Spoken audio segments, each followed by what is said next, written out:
شروع اللہ کا نام لے کر جو بڑا مہربان نہایت رحم والا ہے۔ اے پیغمبر صلی اللہ علیہ وآلہ وسلم، جو چیز اللہ نے تمہارے لیے جائز کی ہے تم اس سے کنارہ کشی کیوں کرتے ہو؟ کیا اس سے اپنی بیویوں کی خوشنودی چاہتے ہو؟ اور اللہ بخشنے والا ہے، مہربان ہے۔ اللہ نے تم لوگوں کے لیے تمہاری قسموں کا کفارہ مقرر کر دیا ہے، اور اللہ ہی تمہارا کارساز ہے، اور وہ دانا ہے، حکمت والا ہے۔ اور یاد کرو جب پیغمبر صلی اللہ علیہ وآلہ وسلم نے اپنی ایک بیوی سے ایک بھید کی بات کہی تو اس نے دوسری کو بتا دی، پھر جب اس نے اس کو ظاہر کر دیا اور اللہ نے اس حال سے پیغمبر صلی اللہ علیہ وآلہ وسلم کو آگاہ کر دیا تو پیغمبر صلی اللہ علیہ وآلہ وسلم نے ان بیوی کو وہ بات کچھ تو جتائی اور کچھ نہ بتائی۔ سو جب وہ بات ان کو بتائی تو وہ پوچھنے لگیں کہ آپ کو یہ کس نے بتایا؟ فرمایا کہ مجھے اس نے بتایا ہے جو سب کچھ جاننے والا ہے، خبردار ہے۔ اگر تم دونوں اللہ کے آگے توبہ کرو تو بہتر ہے، کیونکہ تمہارے دل مائل ہو ہی گئے ہیں۔ اور اگر پیغمبر صلی اللہ علیہ وآلہ وسلم کے خلاف باہم اعانت کرو گی تو اللہ اور جبریل اور نیک کردار مسلمان ان کے حامی اور دوستدار ہیں، اور ان کے علاوہ سب فرشتے بھی مددگار ہیں۔ اے ازواج نبی، اگر پیغمبر صلی اللہ علیہ وآلہ وسلم تم کو طلاق دے دیں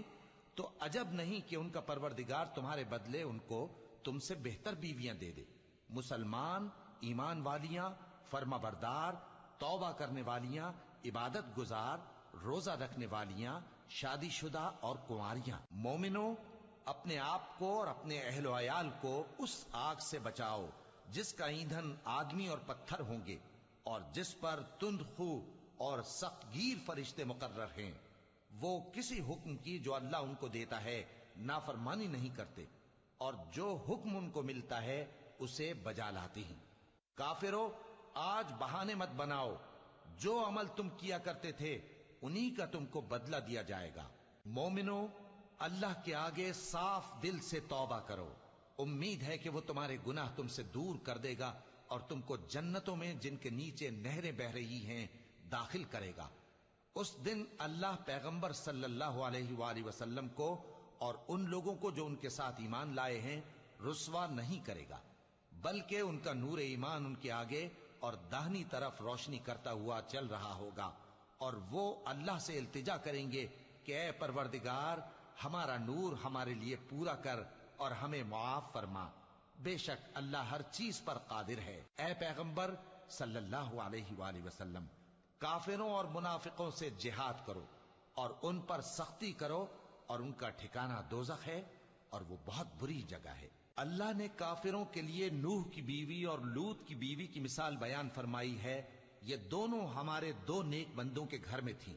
اور دونوں نے ان سے خیانت کی تو وہ اللہ کے مقابلے میں ان عورتوں کے کچھ بھی کام نہ آئے،